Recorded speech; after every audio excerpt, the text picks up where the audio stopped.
Madam Chair, pangalan po ng husband ko. Yan ang nasa passport. How about the picture?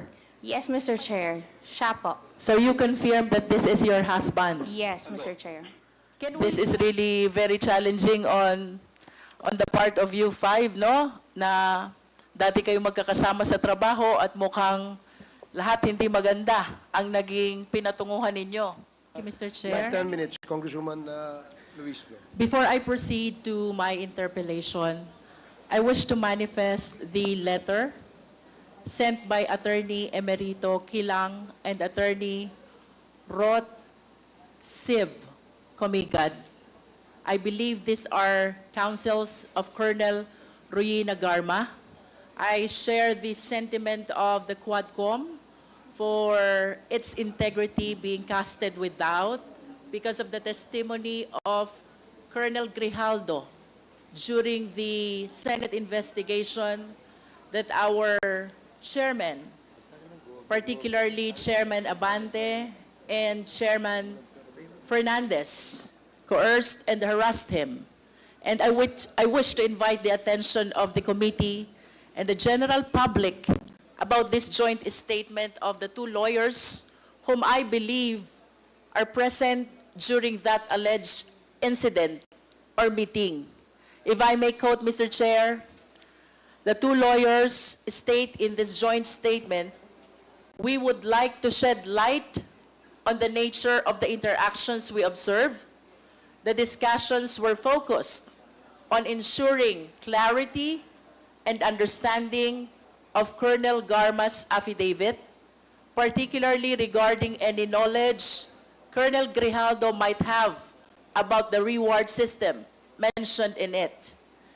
At no point did any of the congressmen attempt to pressure Mr. Grijaldo into confirming to a predetermined narrative. Mr. Chair, I wish to manifest that this letter clearly our Chairman Abante and Chairman Fernandez from the allegations of grave coercion and harassment about that incident which allegedly transpired during the hearing where Colonel Grijaldo attended as testified to during the Senate investigation. And with the enlightenment that was given to us by the Council of Record of Colonel Garma, I am urging the Quad, particularly Chairman Abante and Chairman Fernandez, to take the necessary action in order to penalize the perjured statement that Colonel Grijaldo gave during the Senate investigation. Mr. Chair. Thank you for that, Congresswoman Luistro. Let it be of record that the letter sent to us by the lawyers of Colonel Garma attesting to the fact that there was no pressure employed in the meeting that was held between Congressman Fernandez and Congressman Abante and Colonel Grijaldo. And with that, may I ask the committee secretary to please make sure that you provide this letter to Colonel Grijaldo, to his lawyer, to the Senate for the record, and to this committee, committee secretary. Thank you, Congresswoman Luis. May I request likewise, Mr. Chair, that the letter of the lawyers be shared to the media in order to clean the name and the integrity of the Quad, most especially our two chairmen from the allegations, baseless allegations that were casted by Colonel Grijaldo about the alleged coercion and harassment committed by our chairman. Comsec, please provide copies to the House of Representatives Media Group. Thank you, Congresswoman Luistro. You may proceed. Mr. Chair, I wish to bring back Colonel Asherto. Colonel Asherto. Yes, ma'am. Present po. Colonel, can we have your monitor, your video? Meron na po. Technical group, please.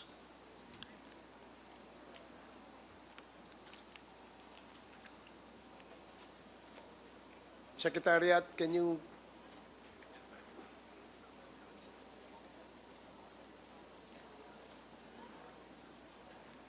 Colonel, kanina po you were asked by the Honorable Flores, what really are the contents of your investigation report? I want to bring back this question because I do not understand why the former president has to reach that point that he made a pronouncement through the publication, which includes Malacanang offers 10 million for capture of Eduardo Asierto.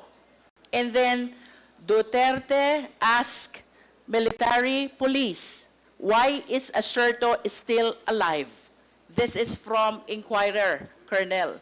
Ano po ba talaga ang laman ng investigation report ninyo for the President to make these extreme pronouncements? Salamat po. Magandang hapon po ulit. Ang una pong report na ibinigay ko na natanggap ni Chief PNP Bato de la Rosa ay ang title po is Special Report Johnson Chua Drug Trafficking Syndicate. Dito po, binanggit ko lang po rito yung tatlong personality, si Johnson Chua, si Michael Yang, at si Alan Lim, na si Lin Wenqiong. Parang ang purpose po ng report ko is ipaalam ko sa aking mga superior na itong dalawang taong ito, si Michael Yang at si Alan Lim, ay mga involved sa droga. Sa unang report po is hindi ko pa binabanggit dito yung closeness nila kay Presidente Duterte at that time. Ang purpose ng talaga nito is ipaalam sa kanila itong dalawang tao as ay involved ay drug personalities na iniimbestigahan namin. Yun po ang purpose ko, ipaalam sa kanila at humingi ng kanilang advice kung anong magiging kung anong magiging instruction nila sa akin, kung itutuloy ko yung investigasyon o hindi. Yun po yung pinaka-basic ng purpose ng report ko. Kaya lang po, hindi po pinansin. So, nagbigay po ako uli ng report kay Chief PNP Oscar Albayalde. Ang nakalagay naman ng title report doon is is Michael Yang and Alan Lim, person of interest in illegal drugs. Dito po is nabanggit ko na po rito na lagi po sila nakikitang kasama si Presidente Duterte. Ito na po yung pinaka summary ng report na sinasabi ko na itong dalawang tao na involved sa illegal drugs ay malapit kay Presidente Duterte. Wala rin po nangyari. So, hindi po nila po binigyan ng feedback. Walang instruction ko anong gagawin. Hanggang sa, ayun na po, gusto na ako ipapatay. At ang una po kasing nagbanggit ng pangalan ni Michael Yang sa publiko ay si Presidente Duterte mismo. At ang kanyang sinasabi ay si Michael Yang, ano lang daw siya? Addict lang daw siya. Hindi naman po yun ang laman ng report ko. So, nung lumabas po yun, talagang naisip ko na talagang ipapapatay na talaga ako dahil nabuking ko yung kanilang koneksyon. Colonel, with all due respect, Colonel, from your own admissions, ang sabi niyo po dun sa first report, basic lang. You made mention of the names of Michael Yang, Johnson Chua, and Alan Lim. And seemingly, you're asking for further investigation. Do you confirm this? Opo. Kasi po, attached po dun sa report na yon ay yung information report na nakadetalye na po yung revelation ni confidential informant Panther. And if I may continue, Colonel Asierto, on the second report that you sent to them, what you cited is the close relationship of the former president to Michael Yang. Do you confirm this also? Opo. Tapos Kung gusto niyo po, kanina basahin ko po- po yung first paragraph. If I may continue, Colonel, please allow this representation to finish first. And we will lead towards that narrative of your asset or informant. Kanina din po, Colonel, tinanong din po kayo ni Congressman Keith Flores, anong evidence do you have against these people? And your answer were simply, si Johnson Chua at saka si Alan Lim were involved in drugs back then. And these two people are associated with Michael Yang, no? So, if I will be basing my appreciation from those statements, parang meron pa ho akong gustong hingin sa inyo. Colonel, ano po yung ultimate facts na nag-gather nyo which made you believe that these people are really involved in the drug trade? Or should I say, ano po yung pinakamahalagang laman ng investigation report ninyo, Colonel Asierto? Ang pinaka-importante po siguro ng laman ng report ko is yung closeness, yung pagiging kaibigan ni Presidente Duterte kay Michael Yang sa kay Alan Lim. And you believe that this is the reason why the President took that report so negative against you to the extent that he offered 10 million for your capture and he's asking the police why you're still alive? Yun po ba yung dahilan? Dahil dinisclose nyo na may close relationship ang Presidente kay Michael Yang. Wala na pong iba. Kanina po, Colonel, may binabanggit po kayong narratives nang galing sa inyong asset which implicates these personalities into drug trade. Maari niyo po bang ikwento sa amin yun? Opo, noong April po, 2016, panahon po ng kampanya, ibinigay po sa akin ng aking asset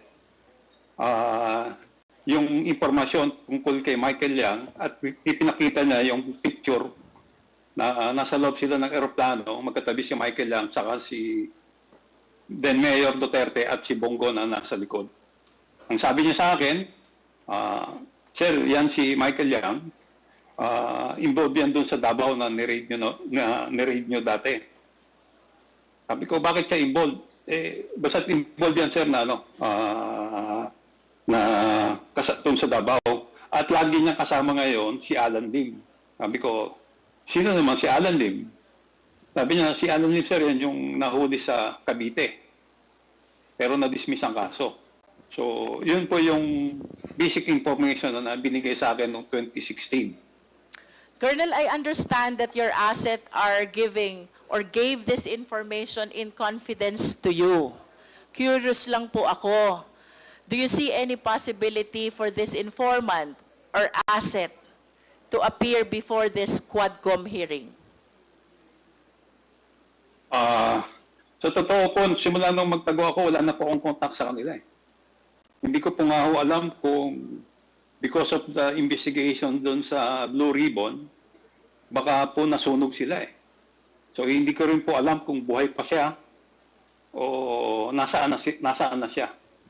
Hindi ko po masagot kung pwede siya mag-appear dito. Colonel, how genuine is the testimony that was given to you by this asset of yours? I think what happened to me is the testimony na ito ngayon, ako yung hinahanap, gusto akong ipapatay. Kung hindi naman po totoo itong mga personality na itong si Michael Yang saka si Alan Lim, napakadali po nilang i-dispute eh. Sana ipinakita nila kagad si Alan Lim saka si Michael Yang. Si Alan Lim hindi na po nagpakita eh. Bakit hindi siya nagpakita? Kasi po meron siyang record sa drugs eh. In other words, Colonel, the reason why you strongly believe that there is truth behind that information, not only because you believe that the information is genuine, is because of what happened to you as a repercussion of what you disclosed in the investigation report. Tama po ba yun? Tama po. Saka yung po yung asset kasi is reliable po yung asset kasi. I hope, Colonel, we can find ways on how we can locate this asset and see the possibility of having him in one of the Quadcom hearings, Colonel Asherto? Pwede po yun. Wala pong problema yung sa akin. Ang problema lang ho is talagang masakit man aminin, talagang hindi ko po alam kung talagang buhay pa siya. Kasi nung huli kami mag-usap bago ako magtago, pati siya daw hinahanap ng sindikato. So, Colonel, kanina po, honestly, nabanggit niyo po si Hindi ko Alan alam. Lim, si Wen Li Shen, at si Wei Sean Lin. And you said that this pertained to one and the same person. Do you confirm that? opo, ang kanyang palaya po sa kanya, ang tawag sa kanya sa Chinese is Ayong. Ayong. Nakikilala alias niyo Ayong. po ba si Rose Nono Lin? Hindi ko po kilala yan. Can we have a quick question with Ma'am Rose Nono Lin? Do you confirm that Alan Lim, Wen Li Shen, and Wei Sean Lin refer to one and the same person? No, Madam. No. Who among these names is your husband? Lin Wishong. Lin Wei Sean. Lin Wei Sean. Lin Wishong, Madam. Lin Wei Sean. Yes po, with G. I understand that there are English names which are being used by Chinese. Does your husband have one? He's using Lin Wishong. Lin Wei Sean. But that is a Chinese name, tama Yes ba? po, opo. So wala ba siyang ginagamit na English name? Some of his friends call him Jeffrey po. Apat na. In the face of the testimony of Colonel Asherto that Alan Lim, Wen Li Shen, and Lin Wei Sean refer to one and the same person, what evidence can you offer to us to counter this testimony of Colonel Asherto? I have my marriage contract that stated my only husband is Lin Wishong. Okay. Not Alan Lim, not another Win Lee. Sorry, what's... Apart from the marriage contract, ma'am, what else can you offer us? I only have our marriage contract with me here. I mean, for a big-time businessman who owns a lot of real properties, not only in the Philippines, but even abroad, I'm sure that you have an ample documents to offer us so we can rule out the allegation of Colonel Asherto that these three names refer to one and the same person, and that is your husband. Maybe I can, if it is okay, the ECR card of my husband. ACR? Yes. And also, if possible, passport that my husband is Lin Wishong. May we know how many passports does your husband have? Only one. Is it a Philippine passport or a Chinese passport? Chinese passport po. Chinese passport. So in no case did he obtain any Philippine passport? No po. What other documents, ma'am? We have here your marriage contract, the ACR, the Chinese passport. Maybe we can include also the birth certificate of your children. Yes po. How about the business permit? Business permit, our companies po kasi is, ang mga business po namin is under the company's name. Yes, can you please mention to us what business names are you using for your business operations? Yeah, we have XRL. XRL, Yes po. We have Pile, na nandun po yung pangalan niya. Pile, Yes po, Pile Estate and Pile Holdings. Pile Estate and Pile Holdings. And then, Yan lang po yung may mga pangalan po siya na as I remember right now po. Mr. Chair, Pero I I'll- respectfully move that we request the submission of these documents from Ms. Rose Nono Lin, the marriage contract, the ACR, the Chinese passport, the birth certificate of the children, and may I include the financial statement of XRL and the Pile Estate and the Pile Holdings, along with the articles of incorporation, ma'am?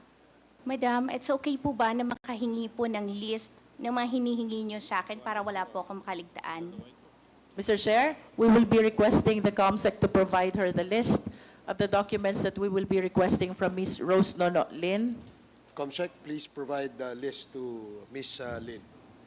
Mr. Chairman, with the indulgence of Congresswoman Luistro. Yes, SDS Gonzales. Mr. Chairman, Ma'am Rose Donolin, can we invite your husband para sa hearing na to? At kayo po ang magdala ng imbitasyon niya. Pwede niyo po isama rito yung husband niyo? Mr. Chairman, right now po, out of the country po siya. Alam po namin yon, sinabi mo sa akin kanina. Nasa Hong Kong siya. Yes, Pero Mr. kung Chair. i-invite po namin, kayo ang mag-hand carry ng imbitasyon at asawa niyo po yan, siguro po pwede niyo isama dito sa hearing yung husband niyo para once and for all, matanong po natin siya.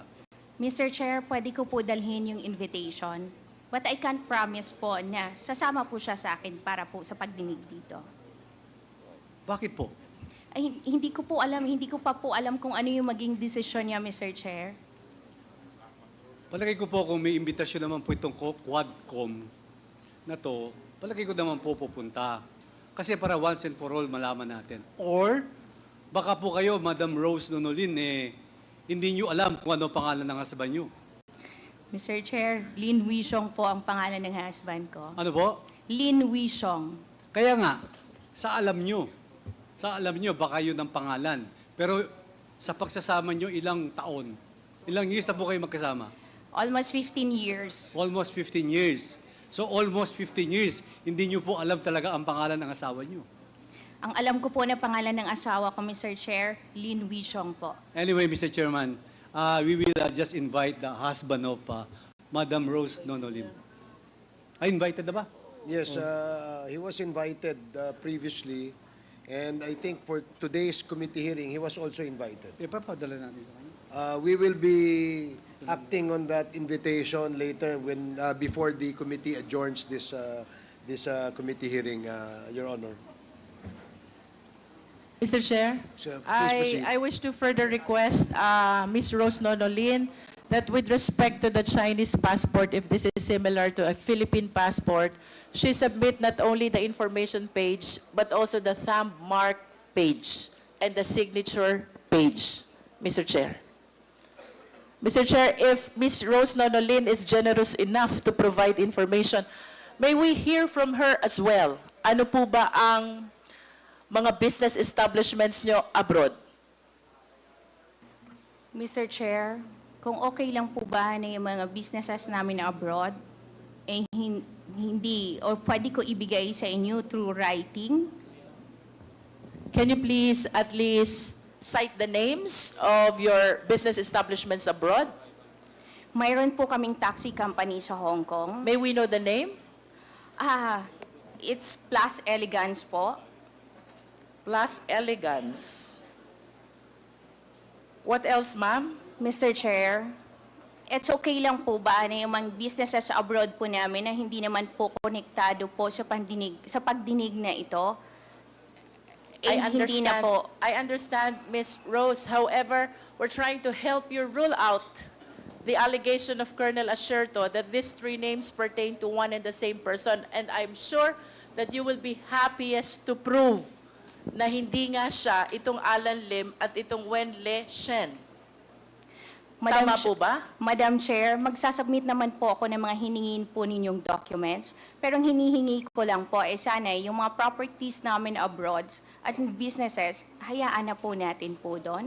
Yes, For I our understand. protection na rin po. We are only trying to establish the identity because it is very hard to investigate on a certain person with three names, and we have here Colonel Asherto, who's strongly testifying that this pertains to one and the same person, and that refers to your husband. So I think you should take advantage of this opportunity, Ms. Rose, to offer all these documents, to offer all this information, so we can rule out the allegation of Colonel Asherto. Madam, ang sabi naman po ni Colonel Asherto, if may I po, ang sabi niya po simula 2016, hindi na po nagpakita a certain Alan Lim. Ang asawa ko po nandito, kaaalis niya lang po last May.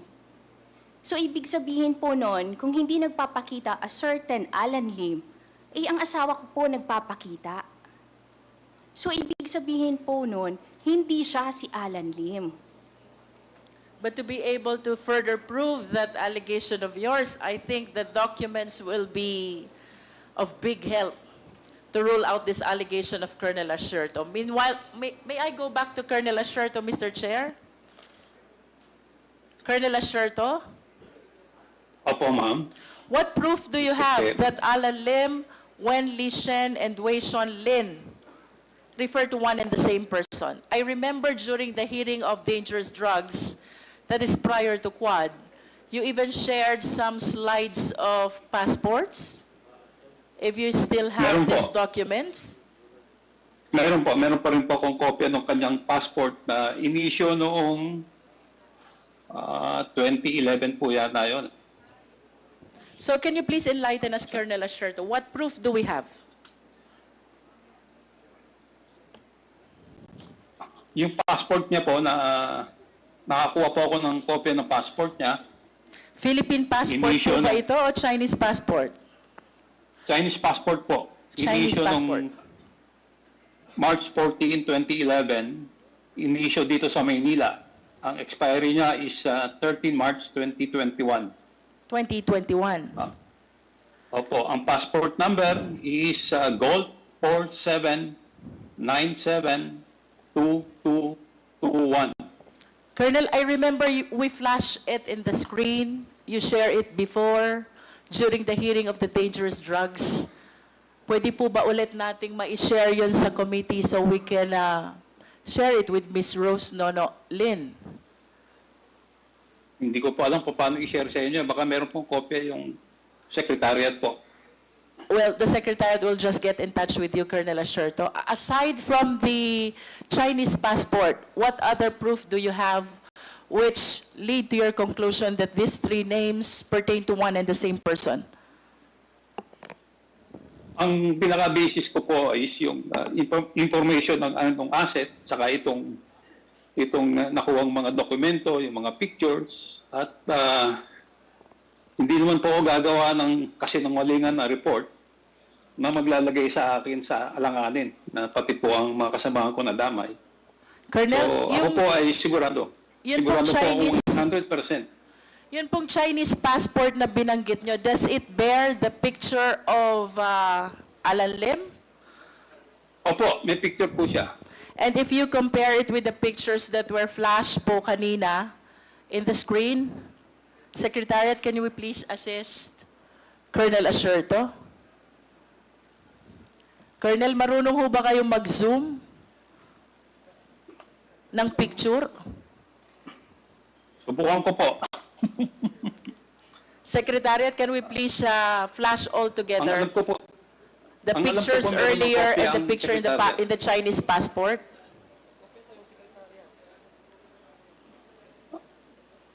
ang alam ko po na ipasa ko na po yata ito eh.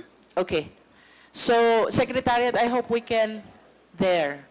So, this is the Chinese passport bearing the picture of, what is the name written in the passport, Colonel? Lin Wenqiong. Lin Wei Song. This is your husband, Opo. Ma'am Rose. This is your husband? Madam Chair, pangalan po ng husband ko, yan ang nasa passport. How about the picture? Pwede po pa-flash ulit, and then pwede pa-zoom po. Kindly flash the passport again. Paki-zoom daw po.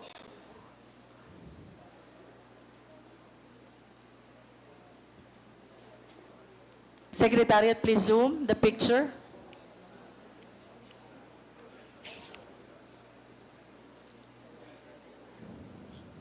Yes, Mr. Chair. Siya po. So you confirm that this is your husband. Yes, Mr. Chair.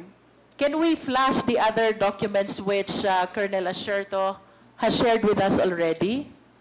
Colonel, ito ho bang passport na ito ho ba'y may signature at may thumb mark ni Lin Wei Shong?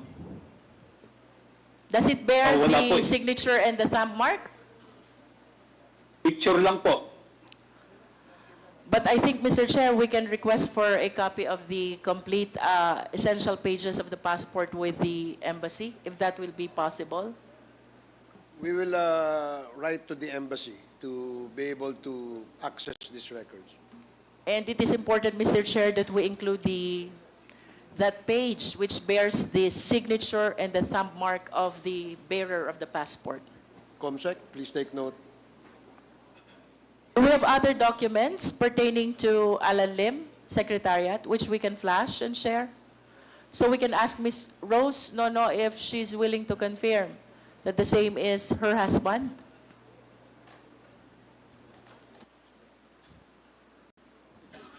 Mr. Chairman, Yes, Congressman Gonzales. may tanong lang po ako kay Rose Donolim. Ma'am, nung November 1st, kasama niyo si Alan Lim. Sabi niyo po kanina, tama po ba? Kasama ko po si Lin Wishong. Kaya nga po, Alan Lim or that person, meron po ba kayong dalang picture niya ngayon para may compare natin dito? Nung November po na pumunta po ako doon, wala po kaming picture. Kung Pero wala may kang mga pictures po ako na kasama siya.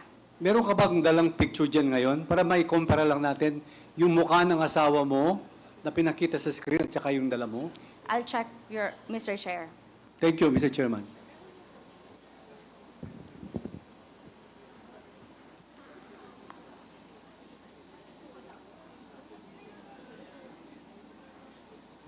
Mr. Chair, I believe that there are pictures with the Secretariat. Can we flash them one by one? And we will be asking Ms. Rose Nonolin if she will confirm whether the same is her husband.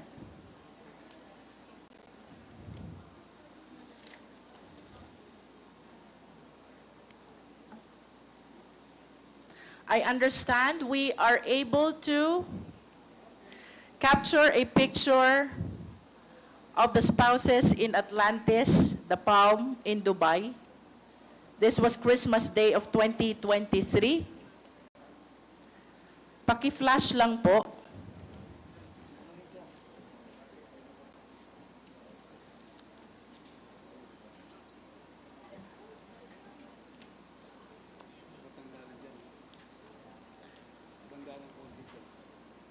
Miss Rose Nonolin, the picture on the right, that's you and your husband. Do you confirm that? Yes, Madam Chair. Can you share with us where this picture was taken? That was taken po last Christmas sa Dubai. How about the next picture? Yan ang next picture po. Yan po yung time na pumunta po silang Davao para po magpaalam para sa Pharmaly Biological na magtatayo po ng isang manufacturing or tawag po ay laboratory para po sa mga gamot. So you confirm that the picture at the middle is also your husband? Yes. How about the third picture on the left? Yes, Madam Chair. That is also your husband? Yes, Lin Wishong.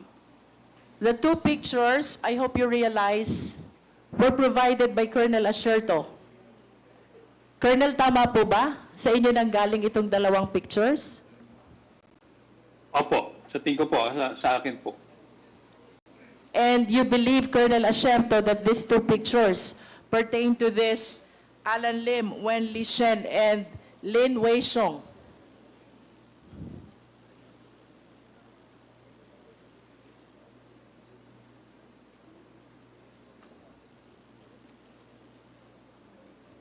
Madam Chair, gusto ko lang po i-clarify na yung mga pictures na po yon ay nanggaling at available po yan publicly sa website ng company before. Okay. Thank you po. So, in other words, Ms. Rose Nonolin, you are confirming that the man in those pictures pertain to your husband. Yes, Lin Wishong. What you are denying is the name Alan Lim and the name Wen Li Shen. Yes, because I But- never heard that name po. For as long as this man is Lin Wei Shon, you confirm that he is Lin Wei Shon, your Yes, husband. Madam. Do we have other pictures there? Secretariat? How about this one? Yung may balbas po ay hindi po yan asawa ko. Yung isa po na nakangiti, yan po yan siya dahil nakuha rin po yan sa isang public documents or public site na mayroon siyang picture. Of course, you understand that this picture is part of the initial profile of drug personality, which I believe is part of the investigation report of Colonel Asherto. Yes, madam. Nakita ko na po yan last 2022, nung sa Senate Blue Ribbon Committee, tinanong na rin po yan sa akin. And what do you comment about that? Hindi po siya yan, yung may balbas. How about the veracity of the information that he is a drug personality? No, Madam Chair, hindi po. Dahil kung ang sinasabi po ni Colonel Asherto na 2003 na nandun po siya sa isang raid, ay dapat po nakasuhan na po siya. Ang sabi niya is dismiss. So kung dismiss, ibig sabihin, ang nakalagay po na pangalan niyan dyan, wala pong kaso yon. Which raid are you referring to, ma'am? Mayroon po siyang sinabi kanina na 2003 sa Cavite. Mr. Chair, may I respectfully move as well that we request for the copy of the court records of the case of Alan Lim, which was dismissed back in 2003. Just for the committee to have an opportunity to compare all these documents and for us to be able to determine who really is this Lin Wei Xiong and what is his connection to the two other names, Wen Lishen and Alan Lim. Okay, COMSEC, please coordinate with the DOJ. Please proceed. I believe, Mr. Chair, that this is a court case, so perhaps we need to course through our request Oh, yeah. with the Supreme Court. COMSEC, please prepare the letter so that we can write to the Supreme Court to get records of the case mentioned by Congresswoman Luistro. Colonel Asherto, during your last appearance in the dangerous drugs, that is before the Quadcom, you made mention about Aaron Aquino, Oscar Albayalde, and Wilkins Villanueva. Briefly, Colonel Asherto, what is the significance of the participation of these three personality? Why you mention them in your testimony? Una po si Chief PNP Oscar Albayalde, binigyan ko po ng report at ang una po ay tinanggi niya at pinagbintangan niya pa ako kung anong sa pagpatay dun sa Koreano, yung smuggling ng AK-47 at wala siyang ginawa dun sa report ko. Si Director General Aaron Aquino, binigyan ko rin po ng report at nag-usap kami, kaya sa kanya, kinausap niya ako at sabi niya i-report niya sa Malacanang. Kaya nung February, command conference sa Cebu, tinawagan niya ako at sinabihan niya ako na gusto akong kakausapin ako ni Den sa Bongo tungkol dun sa report ko. Pero nung pumutok na yung issue sa amin, hindi niya na maalala kung kanino niya ibinigay yung report sa Malacanang. Nakakapagtaka po naman yon. Ito naman pong si Wilkins Villanueva, na classmate ko, during sa mga press conference sa Malacanang during COVID, sinabi niya na walang involvement si Michael Yang sa illegal drugs at sinabi niya na yung picture ni Alan Lim, yung mugshot ni Alan Lim at saka yung present picture ni Alan Lim ay magkaiba. So ano pong ibig sabihin noon? Pinoprotektahan nila si Michael Yang saka si Alan Lim. Bakit nila pinoprotektahan? Kasi utos sa kanila ni Presidente Duterte at ni Bongo. Yun po yung On the same hearing, Colonel Asherto, you also mentioned panagutin sa kasalanan si Senator Bongo, si Senator Bato de la Rosa, at si former President Rodrigo Roa Duterte. Can you please enlighten us? What is the reason behind this articulation of yours? Kasi po sa akin pong palagay sa nangyari sa amin, namatay ang aking si retired Master Sergeant Liwanag at hanggang ngayon missing pa si Captain Lito Perote na sila ang may kagagawan. At yung kanilang war on drug ay peke. Cover up lang yon. Ang pinapatay, yung maliliit, pero yung mga malalaking drug personalities, katulad ni Michael Yang at Alan Lim, ay pinotektahan nila. Sa tingin niyo po, Colonel Asierto, what is the reason behind your allegation of cover-up? Ang pinapatay lang ay maliliit at yung malalaking drug lord like Alan Lim and Michael Yang ay pinoprotektahan nila. Ano po ang dahilan? Kasi po, nakapatong sila eh. Nakapatong sila sa... Binabayaran sila ng sindikato eh. Tingnan nyo lang po yung nagkinagawa ng investigasyon sa Quad. Ngayon po, hindi lang po illegal drugs eh. Lumapad pa ho ang kanilang galamay eh. Meron ng pogo, meron ng mga acquisition ng land. Dapat po ito pag-aralan mabuti ng National Security Council sa Kanika. Baka ito po ay merong koneksyon sa nangyayari sa West Philippine Sea. Kasi Colonel, po ang sindikato ng... yun pong ginamit niyong term is pumapatong? Tama ho ba? Opo, pinotektahan kasi nila eh. Ano po bang, can you please enlighten us? Pag sinabi niyo ho bang pumapatong po sila dito sa drugs, ano hong ibig sabihin ng pumapatong? Ibig sabihin po, pinoproteksyonan nila kapalit ng pera.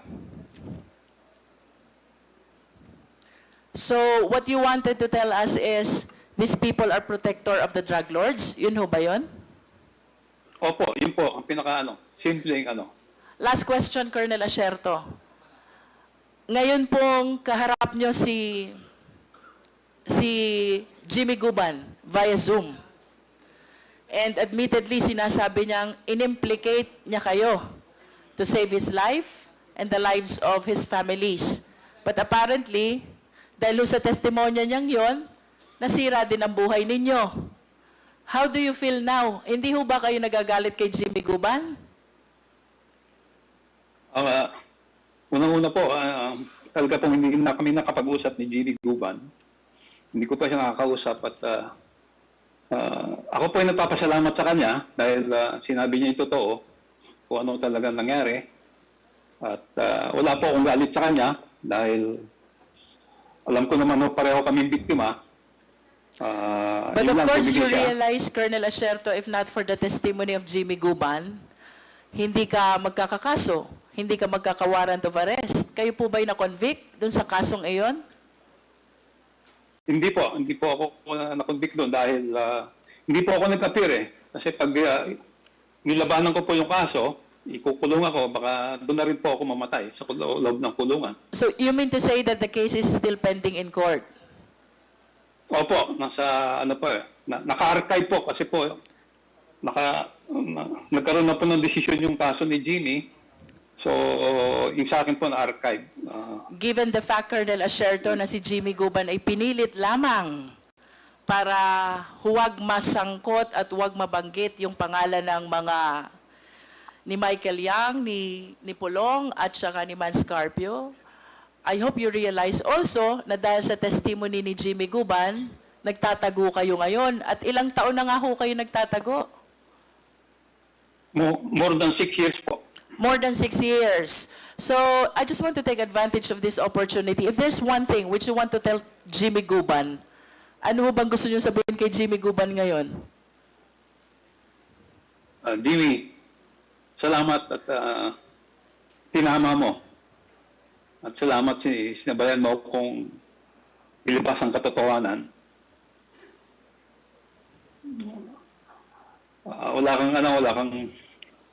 Wala akong galit sa'yo. Siguro tampo lang. Pero wala na yon. Sana gawin natin ito para kay Paddy na kaibigan natin, kay Lito, saka kay Jerry. Sabi ko nga sa iyo noon tayo nagtrabaho lang tayo. Kaso ang nabangga natin napakataas. Presidente ng Pilipinas. Colonel, pwede nyo ba i-share sa amin, sino ho ba yung mga kaibigang binanggit nyo na sinasabi nyong naapektuhan? Si Director Pajardo po ng PIDEA na namatay sa ibang bansa noong 2023, si retired Captain Lito Perote na dinukot po sa Metro Inn, Bacolod, hanggang ngayon po nawawala, hindi pa nakikita. At si retired Master Sergeant Jerry Liwanag na binaril at namatay po sa Bulacan. Bago ho ba itong mga kasong kinasasangkutan nyo ngayon, gaano ho ba kayo kalapit, kayong 5 na personalidad na nabanggit ninyo? And can you please enlighten us? Ano ho bang klaseng samahan mayroon kayong 5 na ngayon ay wala na yung 3 at kayong 2 na lang ni Jimmy Guban ang naririto? Si Jimmy po ay, siya po ang counterpart ko sa custom. Siya po, pag meron po akong trabaho sa custom na involve ang custom, siya po ang nakakausap ko. Sa kanya pa ako nagtitiwala pag custom issues. Sila, Director Pajardo, si Lito Perote, at si Jerry Liwanag ay matagal ko pong kasama sa PAOK pa po, magkakasama na kami, pero talagang nagsama kami dito sa HOT. Nag-start ng 2003. So, para po silang pamilya sa akin eh. Kung wala po, kung baga ho ba yung accomplishment ko is hindi ko po magagawa kung wala sila. Ilang Wala taon si ho ba Pandi, kayong wala si Lito. Ilang taon ho ba kayong magkakasama sa trabaho? Itong mga nabanggit yung personalidad. Since 2003 po. 2003 until? Until 2018 po nang mangyari itong mga 2003 until 2018. At kayo pong lahat ang trabaho ay tungkol sa investigation on drug operation. Tama po ba yun? Opo. Tama po. Tama po.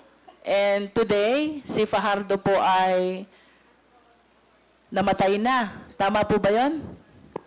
Opo, namatay po sa sakit. Sa sakit. Mag-isa lang po siya sa Si mag-isa lang po Perote, siya sa ibang bansa. si Perote po ay Dinukot po. binukot and missing until now. Tapos, Opo. yun pong isang binanggit nyo pa, Si Jerry Liwanag po. nasan po si Jerry Liwanag? Patay na po. Binaril po ng 2 tao. Pinatay din. At si Jimmy Guban, convicted. At kayo po, charged of a capital offense as well. Opo, nagtatago. This is really very challenging on the part of you 5, no? Na dati kayo magkakasama sa trabaho at mukhang lahat hindi maganda ang naging pinatunguhan ninyo.